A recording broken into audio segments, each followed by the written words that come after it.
प्रिय दर्शकों, नमस्कार। एक बार फिर से उपस्थित हूं आप सबके सामने रविवार के कार्यक्रम में। मंगल का अपने उच्च की राशि को प्राप्त करना और 3 ग्रहों के साथ उच्च राशि को प्राप्त करना, मतलब उच्च की राशि अर्थात मंगल मकर राशि में उच्च के होते हैं। 15 जनवरी 2026 को जैसे ही सूर्यदेव धनु राशि को पार करके मकर राशि में जाएंगे, उनके ही साथ मंगल देव का भी प्रभाव बदलेगा और ये मेष राशि से लेकर मीन राशि तक के जातकों के लिए कैसा रहने वाला है। एक राशि पे मंगल देव लगभग 1.5 महीने रहते हैं। ये तीव्र गति से चलने वाले तीव्रगामी ग्रह हैं। तीव्रगामी ग्रहों में चंद्रमा, मंगल, बुध और शुक्र, ये तीव्र चलने वाले ग्रह हैं। मतलब इनकी गति राशियों को पार करने में जल्दी है। राशि को आप एक क्षेत्र विशेष कह सकते हैं कि यहाँ से लेकर यहाँ तक धनु राशि का क्षेत्र है, यहाँ से लेकर यहाँ तक मकर राशि का क्षेत्र है और उस राशि में एक कोई ग्रह बैठता है या कई बार गतियों की नियमित स्थिति के कारण ग्रह एक साथ कई बार, अब चूंकि सभी ग्रहों की एक सी गति तो है नहीं, कोई 20 किलोमीटर प्रति घंटा चल रहा है, कोई 30 किलोमीटर चल रहा है, कोई 15 किलोमीटर चल रहा है प्रति घंटा। तो इस हिसाब से अगर उदाहरण समझें तो कई बार ऐसा होता है कि एक से अधिक ग्रह एक ही राशि में विराजमान हो जाते हैं और ग्रह कुछ और नहीं, रश्मियां हैं। ये रश्मियां मानव को कैसे प्रभावित करती हैं और उनका व्यापक असर हमें किस तरीके से प्रभावित करता है, आज के कार्यक्रम में मैं आपसे इस विषय पर ही चर्चा करने आया हूं। शुरू करते हैं आज का कार्यक्रम। कहीं नहीं जाना है। कल का लाइव कार्यक्रम अगर आपने नहीं देखा है तो जरूर देख लीजिए। वहां मैंने लोगों की कुंडली के अध्ययन के साथ 2 बड़ी ही सच्ची घटना भी बताई थी। आइए शुरू करते हैं आज का कार्यक्रम। यहाँ मंगल देव के राशि परिवर्तन के ऊपर जो मकर राशि में है, वर्तमान में मकर राशि पे अगर बात करते हैं तो उत्तराषाढ़ा नक्षत्र में ही मंगल देव भी विराजमान है, सूर्य भी उत्तराषाढ़ा में है और शुक्र देव भी उत्तराषाढ़ा नक्षत्र में है। पर हमारी बात मंगल देव के उच्च राशि पे होगी। तो सबसे पहले बात अगर मेष राशि की करते हैं तो मेष राशि के जातकों के लिए आपके तो लग्नेश ही हो जाते हैं। ये मेष राशि के जातकों के लिए लग्नेश हो गए। अब जरा विचार करके देखिए तो लग्न का अधिपति ही आपकी कुंडली में उच्च का हो रहा है। आपकी कुंडली, अब ये कुछ लोग और भी प्रश्न पूछेंगे कि पंडित जी ये जो राशिफल का कार्यक्रम है वो किस पे देखना है, आधारित किस पे है? तो आपके चंद्र कुंडली पे आधारित है, आपके लग्न कुंडली पे आधारित है। लग्न का अर्थ आपका लग्न कौन सा है और चंद्र कुंडली का अर्थ आपके चंद्रमा किस राशि में बैठे हैं। मतलब ये जो कार्यक्रम है वो लग्न और चंद्रमा दोनों पर आधारित है, जिसमें से अगर मेष लग्न या मेष राशि बनी है, अब जैसे मान लीजिए किसी का मेष लग्न है और कर्क राशि है तो वो मेष लग्न देखेगा और कर्क राशि भी देखेगा। दोनों से जो व्यवस्थित परिणाम निकलकर सामने आएंगे वही आपके ऊपर मंगल देव का असर रहेगा। दोनों से मिलता हुआ आपको मंगल देव प्रभावित करने वाले हैं। कुल मिलाकर के अगर मेष राशि और मेष लग्न के जातक की कुंडली है तो ये अवस्था आपको निश्चित रूप से पद वृद्धि, स्थानांतरण, मन के अनुकूल, राजनीति से लाभ, अगले 1.5 महीने तक व्यक्ति के निर्णय लेने की क्षमता में तीव्र वृद्धि, साहसिक निर्णय लेने का बल बढ़ेगा, मनोनुकूल वातावरण में जीने का अवसर मिलेगा, ऊंचे पद की प्राप्ति होगी, विशाल और श्रेष्ठ लोगों से मैत्री होगी, गंधर्वों की भांति आपकी सुंदरता अगले 1.5 महीने तक बढ़ेगी, संगीत, वाद्य यंत्र, रुचि इन सभी विषयों में बढ़ेगी। इतना ही नहीं, मेष लग्न और मेष राशि के जातकों के लिए कारोबार में वृद्धि के संकेत भी अगले 1.5 महीने तक मिलने वाले हैं। स्वास्थ्य भी कोई परेशानी देने वाला नहीं है, आत्मविश्वास की वृद्धि होगी, साहसिक निर्णय मैंने पूर्व में ही बताया। इसके अतिरिक्त समाज के लोगों से भी आपको फायदा होगा, सामाजिक प्रतिष्ठा में भी वृद्धि होगी, प्रमोशन के योग भी बनेंगे। ये कब होगा? मेष राशि के जातक और मेष लग्न के जातकों के लिए ये बात मैंने कही है। अब बात करेंगे वृष राशि। अगर मेष राशि मेष लग्न के हैं तो संतान वगैरह के भी प्रभाव में वृद्धि होगी। जमीन जायदाद में निवेश भी अगले 1.5 महीने तक आप कर सकते हैं। इतना ही नहीं, अगर बात बन पड़े तो कोई लंबी और दीर्घ यात्रा पर भी अगर जाने का मन हो तो उसका भी योग बनेगा। अब बात वृष राशि की करते हैं। वृष राशि और वृष लग्न के जातकों के लिए अगर विचार करें तो आपके लग्नेश होते हैं शुक्र और राशि के स्वामी भी शुक्रदेव होते हैं। मतलब वृष राशि और वृष लग्न के जातकों के लिए शुक्रदेव, सूर्य और मंगल, ये तीनों की एक साथ जो त्रिग्रह योग बन रहा है, इसमें सूर्य देव ने मंगल को भी और शुक्र को भी दोनों को अस्त कर दिया है। इनके अस्त होने के कारण मंगल देव चूंकि उच्च की राशि में विराजमान है तो हल्के परिणाम उनके मिल जाएंगे, लेकिन शुक्रदेव बैठे तो मित्र की राशि में हैं, आपकी राशि से नवम स्थान की यात्रा कर रहे हैं। नवम स्थान में ही 2 ग्रह अस्त हो रहे हैं। इस वजह से राजा से अर्थात आपके बॉस से, आपके पिता से, आपकी पैतृक संपत्ति से, आपकी पत्नी के साथ आपके कम्युनिकेशन में गैप आ सकता है। इसको ठीक करना होगा। दूसरा, वृष राशि और वृष लग्न के जातकों को अपने स्वास्थ्य की भी चिंता सता सकती है। ये कब तक? जब तक कि सूर्यदेव कुंभ राशि में न चले जाएं या जब तक ये मकर राशि में शुक्रदेव विराजमान हैं। 1.5 महीने तक मंगल और लगभग 1 महीने तक की यात्रा, 1-1.25 महीने तक की यात्रा से शुक्रदेव का प्रभाव आपको कुछ अच्छा मिलने लगेगा। पर सामान्यतया यहाँ पे शुक्रदेव का जो प्रभाव है वो आपको विचार करने पर विवश करेगा। आपके निवेश को सावधानी से रखने की आवश्यकता है। आपके निर्णय, आपकी सूझबूझ और आपके प्रेम संबंधों को फिर से पुनर्परिभाषित करने की भी आवश्यकता होगी। अगर ऐसा नहीं होता है तो ये कई बार आपके विचारों को भी प्रभावित करेंगे और आपकी प्रतिभा को भी कमजोर करने की पूरी कोशिश करेंगे। इस वजह से भगवान, अगर वृष राशि और वृष लग्न के जातक हैं तो निस्संदेह आपको अपने धर्म पे, अपनी ऊंची नौकरी, ऊंचे पद, ऊंची प्रतिष्ठा, ऊंची महत्वाकांक्षा की सुरक्षा बढ़ा देनी चाहिए। आपके खिलाफ षड्यंत्र न हो, लोग आपकी पीठ पीछे बुराई करते रहें, मुंह पर आपसे चिकनी चिकनी बात करते रहें और पीछे आपकी गिले शिकवे की बात भी होती है। हालांकि उस पर हम ध्यान नहीं देंगे, पर फिर भी हमें यहाँ से सावधान जरूर होना होगा।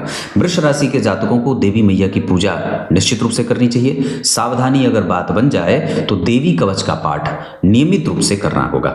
वृष राशि के जातकों के लिए मंगल देव का उच्च होना, शुक्र और सूर्य के साथ बैठना, सूर्य देव ने मंगल और शुक्र दोनों को अस्त कर दिया है। इस वजह से थोड़े से प्रभावों में कमजोरी भी देखने को मिलेगी। मेरे कहने का मूलतः अर्थ यह है कि वृष राशि के जातकों को अतिरिक्त सावधानी रखनी होगी, जिस विषय पे मैंने चर्चा की है। अब बात मिथुन राशि और मिथुन लग्न के जातकों की करते हैं। तो विचार करिए, आपकी राशि के स्वामी बुध होते हैं और आपकी राशि के स्वामी भी मिथुन राशि बुध। अब विचार करिए तो आपकी राशि से मंगल देव का जो गोचर है वो 8वें घर में गोचर कर रहा है, लेकिन उच्च के गोचर में है। विचार करने वाले शास्त्रकारों ने यह लिखा कि ग्रह अगर अष्टम भाव में बैठ जाए, विशेषतया मंगल, तो हमें अपने कंसंट्रेशन पे पूरा फोकस बढ़ाना होगा, कंसंट्रेशन पे काम करना होगा। इसके बाद मिथुन राशि के जातकों के लिए नियमित रूप से अपनी दिनचर्या को भी बांध कर रखने की आवश्यकता होगी। यहां आपका निवेश गड़बड़ हो सकता है, जल्दबाजी में निर्णय गड़बड़ हो सकता है, कम पैसों पर नौकरी करनी पड़ सकती है, व्यवहार कुशलता में कमी हो सकती है, व्यवस्थाओं में कमजोरी हो जाएगी। मतलब मिथुन राशि के जातकों को अतिरिक्त सावधान होने की आवश्यकता है सबसे ज्यादा। हालांकि फिर भी यहां व्यक्ति को धन लाभ हो जाएगा, रैंडम एक्सेस भी हो जाएगा, साथ ही साथ संपत्ति की सुरक्षा के मायने बदल जाएंगे। संपत्ति की सुरक्षा को लेकर व्यक्ति की बेतरती भी बढ़ जाएगी। जो स्थिति होती है ना, मुझे अपने संपत्ति की सुरक्षा करनी है, तो मिथुन राशि के जातकों के लिए ये जो प्रभाव है मंगल का उच्च होना, ये कई बार इस तरीके से आपको नेगेटिव अप्रोच दे सकता है। हमें वहां पे विशेष सावधानी की आवश्यकता होगी। दूसरा, हम गणेश जी की पूजा करेंगे। हम नियमित दिनचर्या का पालन करेंगे, जल्दबाजी में निर्णय नहीं लेंगे, सावधानी से निर्णय लेंगे। बड़े छोटे भाई बहन, कम पैसों पर भी अगर कोई काम अभी आता हो तो हम खाली बैठने से ज़्यादा बेहतर होगा कि हम उसे करें और अपनी पूरी एनर्जी के साथ करें। क्योंकि जब लगातार आप कांटेक्ट में रहेंगे, अपने कस्टमर के कांटेक्ट में रहेंगे, अपने लोगों के संपर्क में रहेंगे, तो इससे आपके ही आने वाले समय में ऑर्डर की वृद्धि होगी। आज हो सकता है कि आप नकारात्मक विचारों से ओतप्रोत हों, पर आने वाले समय में जैसे ही ये ग्रह बदलेंगे तो आपके सकारात्मक भावों का संचार भी बढ़ जाएगा। क्लियर है? तो कुल मिलाकर के मिथुन राशि के जातकों के लिए मंगल देव का उच्च होना और उत्तराषाढ़ा नक्षत्र में प्रभाव में जाना, ये मिथुन राशि के जातकों के लिए कुछ अच्छे और कुछ बुरे, लगभग नेगेटिव थोड़े ज्यादा प्रभाव दे रहे हैं। यात्राओं में कमजोरी हो सकती है, सावधानी से यात्रा करें और वाणी को कठोर बनने से रोकना होगा। जल्दबाजी में निर्णय लेकर के, हालांकि निर्णय सही होगा पर फिर भी हमें उसका अध्ययन आवश्यक रूप से करना होगा। आइए अब बात करते हैं कर्क राशि की। विचार करिए, कर्क राशि जिसके स्वामी चंद्रमा होते हैं और आपकी राशि से सप्तम स्थान में मंगल देव उच्च के हैं, सूर्य और शुक्र के साथ त्रिग्रही योग बना रहे हैं, 3 ग्रह एक साथ बैठ रहे हैं। ये संपूर्णतया कर्क राशि के जातकों के लिए लाभ का समय है। व्यापार बहुत अच्छा रहेगा, दिनचर्या बहुत अच्छी रहेगी, निर्णय बहुत अच्छा रहेगा, सावधानी, हटी दुर्घटना घटी वाली कोई बात नहीं है यहाँ। ऐसा इसका अर्थ ये नहीं है कि हम जो है वो किसी भी तरीके से अपने जीवन को आगे बढ़ा दें, नहीं, सावधानी आवश्यक है, पर निस्संदेह यहाँ पे आपकी सुरक्षा ज़्यादा होगी। यहाँ आप किसी भी स्थिति में आपकी सुरक्षा ग्रह आपका कर रहा है।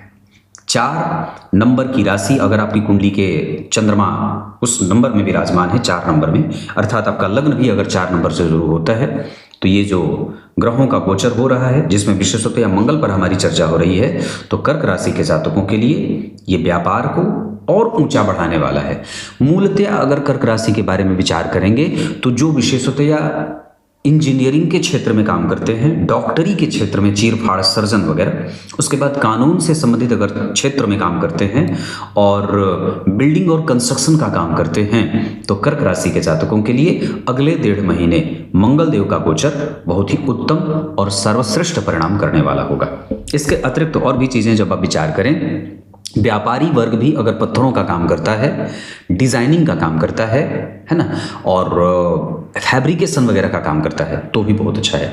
मंगल उच्च राशि में विराजमान है, कर्क लग्न की कुंडली के लिए वो योग कारक हो जाते हैं। इस अवस्था में मंगल देव का आपकी कुंडली में अगर थोड़े कमजोर भी हों, फिर भी अगर गोचर वसात वो अच्छे हो रहे हैं तो आपके अनुकूल परिणामों को देने वाले होंगे। यहाँ आपके दाम्पत्य को और भी ज्यादा नजदीक लाना, विवाह हो जाना, विवाह के बाद संतान की प्राप्ति के संयोग और धार्मिक जगहों पे यात्रा, दान पुण्य, पूजा पाठ, आर्थिक लाभ के संकेत मिलेंगे।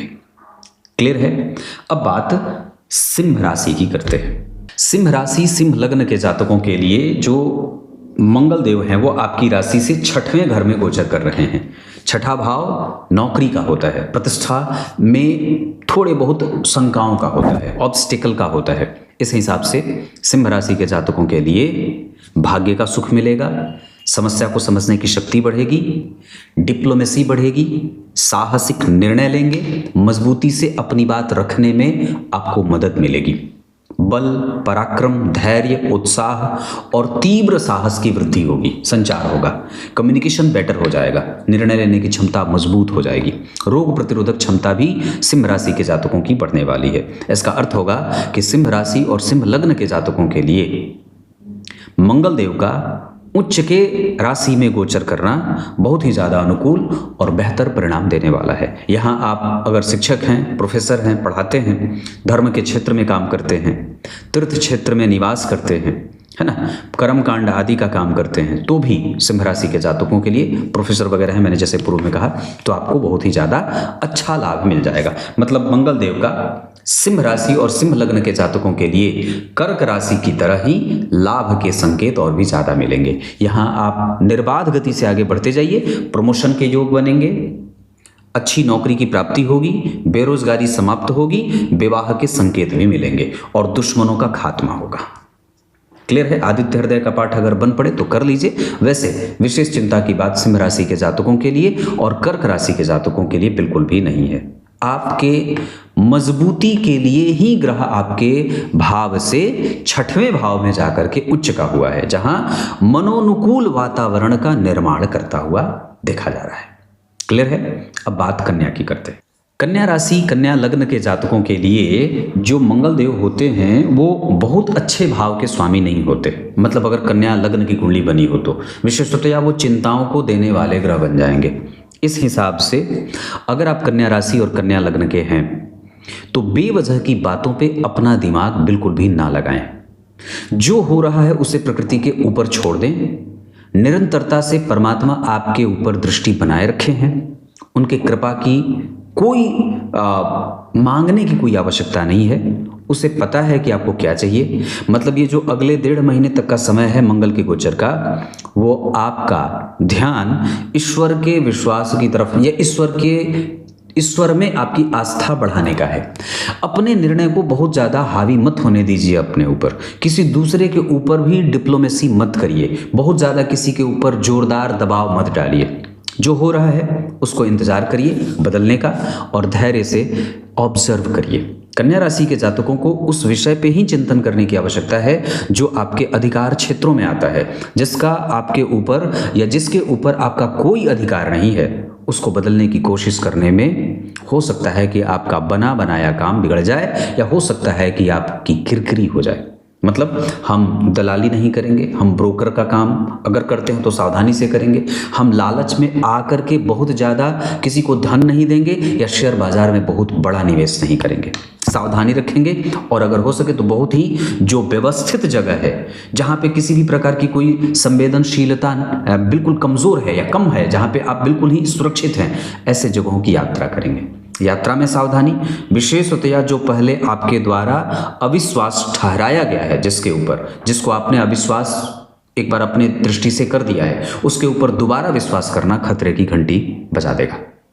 इसका अर्थ होगा कि कन्या राशि के जातकों को विशेषतया समाज के लोगों से, कलीग वगैरह से, बॉस के साथ और अपने ससुराल के हो रहे षड्यंत्रों को समझने की भी आवश्यकता होगी। यहाँ आपको अगर आपके दाम्पत्य में कोई मतभेद पहले से ही चला आ रहा है तो उसमें भी ध्यान देने की आवश्यकता होगी। बहुत ज़्यादा तर्क वितर्क करने से कई बार परेशानी और बढ़ सकती है। इस वजह से कन्या राशि के जातकों को फैमिलियर फ्रंट पे भी और प्रोफेशनल फ्रंट पे भी थोड़ा ध्यान रखना होगा। विशेषतया गणेश जी की पूजा करते रहें, दुर्वा गणेश जी को अर्पित करते रहें, शिव जी को बिल्वपत्र अर्पित करते रहें, काला तिल अर्पित करते रहें। दूध, दही, शहद, घी और चीनी आदि का भी अभिषेक शिव जी को किया जाए तो घर में माहौल थोड़ा ठीक रहता है।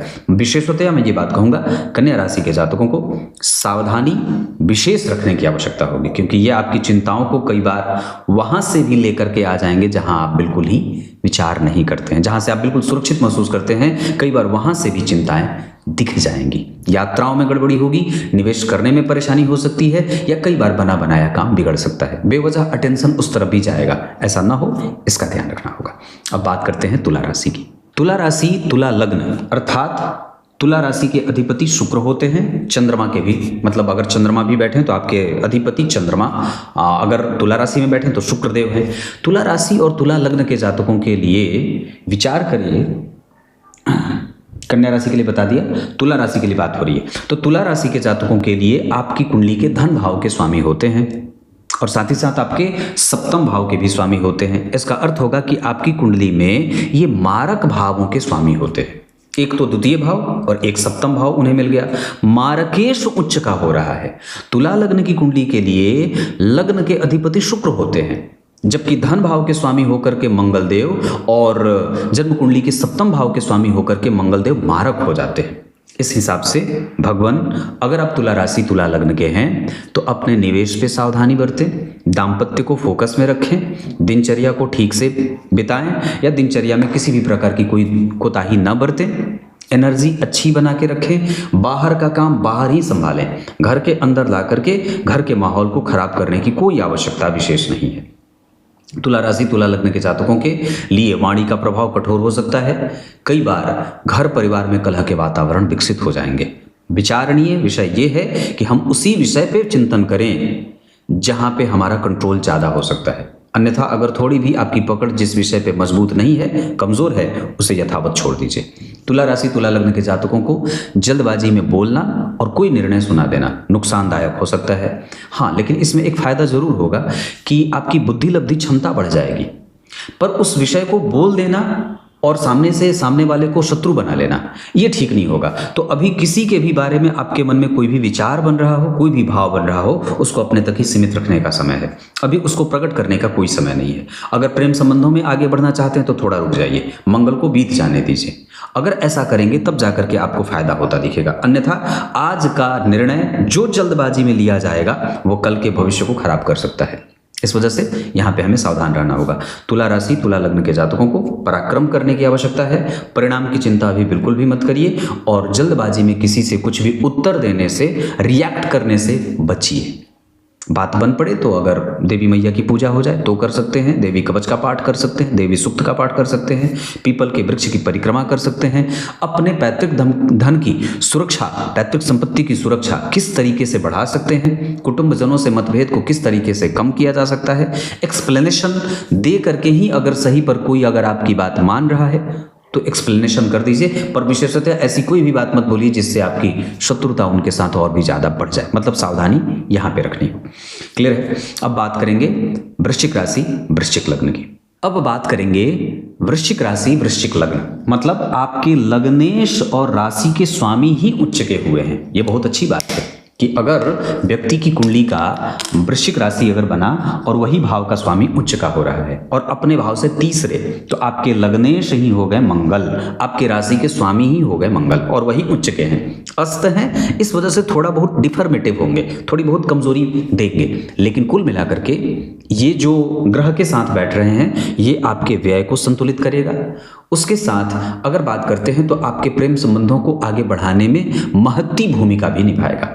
विचारणीय विषय यह भी होगा कि वृश्चिक राशि और वृश्चिक लग्न के जातकों के लिए मंगल देव का अपने उच्च की राशि में गोचर करना, जैसे ही मंगल देव सूर्य से अपने आप को मुक्त करेंगे उनके अस्त होने की स्थिति बदल जाएगी और फिर जातकों के लिए ये बहुत ही लाभकारी हो जाएगा। तो पराक्रम की वृद्धि, ऊंचे और अच्छे कॉलेज में निर्माण में सहायता या उस तरफ एडमिशन हो जाए, विदेश यात्रा के योग, समुचित और संतुलित सलाह देने वाले लोगों का प्रभाव बढ़ेगा, मतलब आपको अच्छे सलाह देने वाले लोग मिलेंगे। उसके साथ निर्णय लेने की क्षमता भी मजबूत होगी, डिप्लोमेसी बढ़ेगी, राजनीति में प्रभाव बढ़ेगा।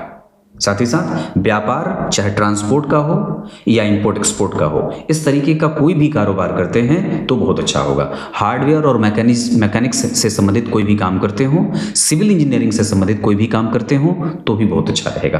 केमिकल से संबंधित भी अगर काम करते हैं और वृश्चिक राशि वृश्चिक लग्न के हैं तो ये मंगल देव का गोचर आपके लिए लाभप्रद होने वाला है।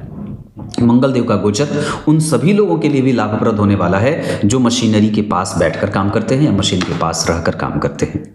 साथ ही साथ साहस, बल, धैर्य, पराक्रम और सौंदर्य की भी वृद्धि होगी। रोगों से मुक्त होने का समय आ गया है। दवाइयां जो आप पहले खा रहे थे अगर वो सूट नहीं कर रही थी, अब उसके सूट करने का भी समय आ गया, क्योंकि ये भी मुहूर्त के ऊपर ही विचार करता है और ग्रहों के मूवमेंट से ही दवाइयों का लाभ और हानि भी बढ़ता है। किसी दिन आप दवाई खाते हैं तो आपको फायदा कर जाए, किसी दिन आपकी तबीयत पूरे दिन खराब रहती है। ये कब होता है? ये ग्रहों के मूवमेंट के कारण ही होता है। तो वृश्चिक राशि के जातकों के लिए लिया गया निर्णय अब परेशान बंद करके मुक्ति का कारण बनेगा और आपके सफलता का सूचक बनेगा। कुल मिलाकर के वृश्चिक राशि के जातकों के लिए ये मंगल का प्रभाव बहुत ही उत्तम और श्रेष्ठ रहने वाला है। घबराने की कोई आवश्यकता नहीं है। पर दूसरी बात की तरफ ये भी कहूँगा कि ऑब्जर्वेशन जरूर रखना होगा, ऑब्जर्वेटिव माइंडसेट के साथ आगे बढ़िएगा। मतलब हमें देखना भी होगा, स्टडी भी करनी होगी कि क्या चीज़ें चल रही हैं, आसपास पड़ोस के साथ संबंध आपके कैसे हो रहे हैं, इसका भी ध्यान देना होगा। अब बात करते हैं धनु राशि धनु लग्न की। धनु राशि धनु लग्न के जातकों के लिए विचार करें तो आपकी कुंडली के धन भाव में ही ये मंगल का गोचर हुआ है। धनु राशि धनु लग्न के जातकों के लिए जो मंगल होते हैं वो 12वें भाव के स्वामी होते हैं और साथ ही साथ उनको एक दूसरा भाव मिला होता है, पंचम भाव। इस आधार पर आपके लिए आपके यश, आपकी कीर्ति, आपके सम्मान, आपकी रिश्तेदारी और आपके प्रभावों में मंगल देव वृद्धि करने वाले बनेंगे। धनु राशि धनु लग्न के जातकों के लिए ये जो गोचर है मंगल का, वो बड़ा ही अनुकूल और बेहतर परिणाम देने वाला होगा। चाहे आपके काम के लिए हो, चाहे बहुत महीनों से चली आ रही व्यापारिक मंदी को लेकर के हो, मजबूती से जो आप निर्णय नहीं ले पा रहे थे, अभी तक आप बहुत ही संकोच से आगे बढ़ रहे थे, जो स्वतंत्रता आपको चाहिए थी, ये मंगलदेव अब देने आ गए हैं। थोड़े बहुत अस्त के कारण नेगेटिव प्रभाव जरूर रहेगा, पर फिर भी ये कारोबार को चला देने वाला होगा। और निस्संदेह ये अगले 1.5 महीने का जो शासन काल है वह आपके लिए, आपके यश, आपकी कीर्ति, आपकी प्रतिष्ठा में वृद्धि करने के लिए है। अगले 1.5 महीने निश्चित रूप से धनु राशि के जातकों के लिए, और जिनके लिए भी मैंने बात कही है पूर्व में, ये लगभग ऐसा ही परिणाम सटता हुआ सा नजर आएगा। धनु राशि के जातकों के लिए निर्णय लेने का सही समय आ गया है। अपने आप को आगे करिए, प्रोग्रेसिव माइंड सेट के साथ आगे बढ़िए। जल्दबाजी में बस कोई भी गड़बड़ मत करिएगा, अन्यथा तो ग्रह आपके अनुकूल ही बैठा है। विचारों की स्वतंत्रता बढ़ेगी, आर्थिक स्वतंत्रता बढ़ेगी, निवेश में फायदा होगा, लोगों से संबंध अच्छे होंगे, फीका पड़ा मन अब रंग में रंग जाएगा। कहने का अर्थ यहाँ पे ये है। तो धनु राशि के लिए भी ये प्रभाव बहुत ही संतुलित है। व्यय भी संतुलित होगा, आमदनी भी संतुलित होकर के बेहतर होगी, सुरक्षा भी बढ़ेगी, और पहले से जो आपके दिमाग में जो उधेड़बुन कंफ्यूजन बना हुआ था, अब वो बिल्कुल ही क्लियर हो जाएगा। तो निर्णय लेने में आपको आसानी हो जाएगी। बहुत सारी चीज़ें आपके पास स्वतः ही आती जाएंगी, और ऐसा निश्चित रूप से होगा। जो आप पहले से कुछ सोच रहे थे कि ये खरीद लूं, पर आर्थिक परेशानी थी, अब वो काम आपका बन जाएगा। तो धनु राशि धनु लग्न के जातकों के लिए कुछ इस तरीके का मंगलदेव परिणाम देने वाले हैं। अब बात करते हैं मकर राशि की। मकर राशि में ही मंगलदेव उच्च के होते हैं, और विचार करके अगर देखेंगे तो मंगलदेव सूर्य से अस्त भी हो रहे हैं। इस हिसाब से अगर मंगलदेव आपकी कुंडली में उच्च के विराजमान हैं, आपकी राशि मकर है, राशि भी मकर है और लग्न भी मकर है, और लग्न में ही मंगल, सूर्य और शुक्र का प्रभाव बढ़ रहा है, तो इसके अच्छे परिणाम तो निश्चित रूप से मिलेंगे, पर कुछ नेगेटिव परिणाम भी मिलेंगे जिसको हमें सावधानी से देखना होगा। वो पहला होगा कि हम अपने नेत्र की ज्योति का ख्याल रखें, हमारे हार्मोन में किसी भी प्रकार की अनियंत्रण स्थिति न हो, विशेषतया माता बहनों के लिए। उच्च के मंगल के साथ सूर्य जैसे मित्र का बैठना, वही मित्र की राशि में शुक्र का बैठना, सूर्य ने मंगल और शुक्र दोनों को अपनी रोशनी से अस्त कर दिया है, कमजोर कर दिया है, उनकी रोशनी बिल्कुल फीकी पड़ गई है। इस हिसाब से हमें ध्यान रखना होगा विचारों पे, स्वतंत्रता पे, चापलूस लोगों का संपर्क, मतलब जो आपके पीठ पीछे आपकी बुराई करते हो। मकर राशि के जातकों को अपने वीर्य की सुरक्षा भी करनी होगी, अपने ब्रह्मचर्य को भी रोक के रखना होगा, पालन करना होगा उसे। नहीं तो कई बार ये जल्दबाजीपन या लालची स्वभाव या इंद्रियों के ऊपर आपका वश नहीं रहने के कारण गर्त में लेकर चले जाते हैं। अगले 1.5 महीने तक हर उस व्यक्ति से सावधान रहना है जो आपसे आपका लाभ चुराने आया है, जो आपसे आपके कमाए हुए संपत्ति और आपके प्रतिष्ठा को खत्म करने की कोशिश करेगा। इस दौरान ऐसे लोग आपके जीवन में भी आ सकते हैं जो सिर्फ आपका काम बिगाड़ेंगे, बनाएंगे नहीं। मतलब हम उत्तेजित होकर के किसी के साथ कोई संपर्क नहीं करेंगे। दूसरा, जल्दबाजी में निर्णय ले लेंगे, क्योंकि ग्रह हमारे अनुकूल है। हमारा एक छोटा सा भी प्रभाव जो कमजोर हमें कर देगा, वो कई गुना हमारा नुकसान कर देगा। इस वजह से यहाँ पे आपको सावधानी बरतनी होगी। मकर राशि के जातकों के लिए आपकी ही राशि में उच्च के मंगल हैं। चुपचाप आप विराज के देखिए कैसे ग्रह आपको आपकी झोली भरने के लिए तैयार है। निस्संदेह हमारी अत्यंत जो ऊंची महत्वाकांक्षा है उसकी पूर्ति भी होगी, बस हम किसी भी तरीके की कोई गलती ना कर दें। एक छोटी सी गलती आपके सारे बने बनाए काम पे बिगाड़ सकती है। लोगों के संपर्क में आने से पहले थोड़ी सावधानी बरतनी होगी। दाम्पत्य की सुरक्षा बढ़ा दीजिए, किसी को आपके काम पर संदेह न हो और आपका जो प्रभाव है वो कमजोर ना हो। इस वजह से बजरंग बली की पूजा भी नित्य करते रहिए। स्वास्थ्य का ध्यान, नेत्रों की समस्या न हो इसका ध्यान, हार्मोनल डिसबैलेंस, रक्त विकार आदि न हो इसका ध्यान रखिएगा। अगर हम इस तरीके से अपने आप को सुरक्षित कर लेंगे तो फिर हमारा परचम, निश्चित रूप से हमारा झंडा, हमारी जो पताका है वो लहराने वाली है, इसमें कोई संदेह नहीं है। तो मकर राशि के जातकों के लिए बड़ा अच्छा है ये प्रभाव, इसमें कोई कमजोरी मुझे तो महसूस नहीं हो रही। बाकी जिन विषयों का मैंने ध्यान रखने को कहा है आप उसका ध्यान खाली रख लीजिए। हनुमान जी की पूजा करना आपके लिए ठीक होगा।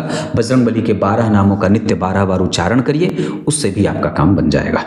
अब बात करते हैं कुंभ राशि की। विचार करिए, आपकी राशि के स्वामी शनिदेव होते हैं और उनकी ही राशि में जो उनकी गौण राशि है शनिदेव की, वहीं पे मंगलदेव उच्च के हैं। ये उन लोगों के लिए लाभप्रद होने वाला है जो जमीन का काम करते हैं, बिल्डिंग कंस्ट्रक्शन का काम करते हैं, खरीद बिक्री का काम करते हैं, नई कॉलोनी बसाने का काम करते हैं, दवाइयों का काम करते हैं, केमिकल का काम करते हैं, ट्रांसपोर्ट का काम करते हैं। 8 क्षेत्रों में काम करने वाले कुंभ राशि के जातकों के लिए, कुंभ लग्न के जातकों के लिए मंगल देव का अपने उच्च की राशि में विराजमान होना अस्त होकर के भी श्रेष्ठ परिणाम देगा।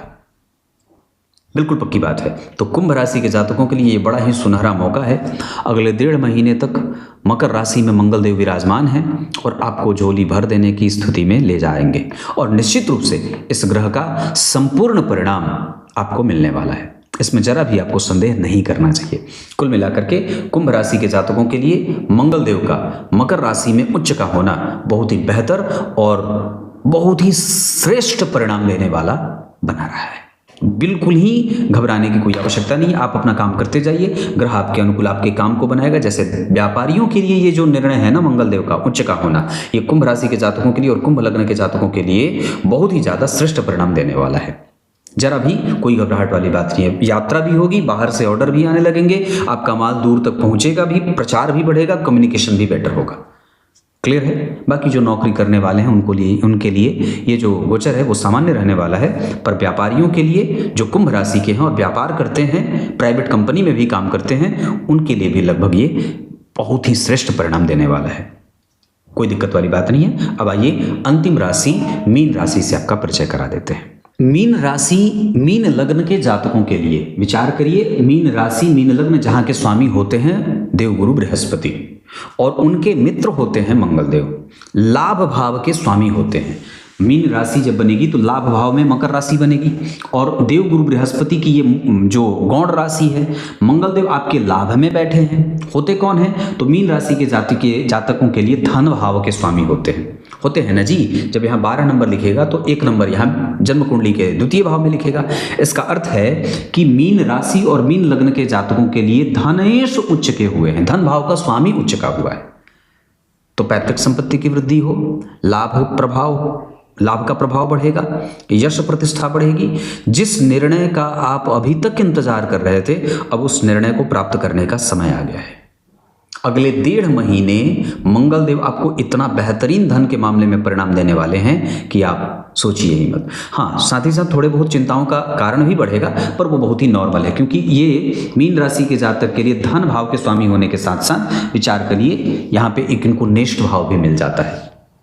निष्ठ भाव क्या कहें, या मतलब मीन लग्न की कुंडली के लिए 9वें भाव का स्वामी होते हैं, तो वहाँ पे उनकी गौण राशि बन जाती है। 9वें भाव में जब यहाँ से आगे बढ़ेंगे तो 9 घर आगे होगा ना ये, तो 9वें भाव में उनकी गौण राशि बनती है, और वृश्चिक राशि रोग की राशि मानी जाती है। इस वजह से कई बार पिता को स्वास्थ्य से संबंधित समस्या हो सकती है, पति और पत्नी के बीच में कम्युनिकेशन कमजोरी हो सकती है। बाकी धन भाव का परिणाम वो संतुलित और बेहतर करने वाले हैं। जब ये 9वें भाव का प्रभाव होगा, 9 में उच्च के हैं, कोई विशेष चिंता की बात नहीं है, पर फिर भी जो राशि है बनी है मीन राशि के जातकों के लिए 9वें भाव में 8 नंबर, वो थोड़ी बहुत परेशान करने वाली हो सकती है। अन्यथा तो कोई ऐसी बात नहीं, पर फिर भी कुछ विशेष चीज़ों में जैसे आप दान बढ़ा सकते हैं, मीठे जल का दान कर सकते हैं, धातुओं में तांबा का दान कर सकते हैं, पीतल का दान कर सकते हैं, सूर्य को अर्घ दे सकते हैं, शहद का दान कर सकते हैं। अगर हम स्वास्थ्य का विशेष रूप से ध्यान रख लेते हैं तो ये मंगल देव हमारे लिए और रुचिकर नहीं होंगे। क्लियर है। ये था मेष राशि से लेकर मीन राशि तक के जातकों के लिए मंगल देव का अपने उच्च की राशि और उत्तराषाढ़ा नक्षत्र में गोचर का प्रभाव। कुछ इसी तरीके से आज के इस राशिफल के कार्यक्रम का समापन करते हैं। रविवार को आपको राशिफल का कार्यक्रम मिलता रहेगा। बाकी और भी चीजें मैं इसे सकारात्मक रूप से बदलाव करने की कोशिश में हूं। तब तक के लिए बहुत बहुत नमस्कार।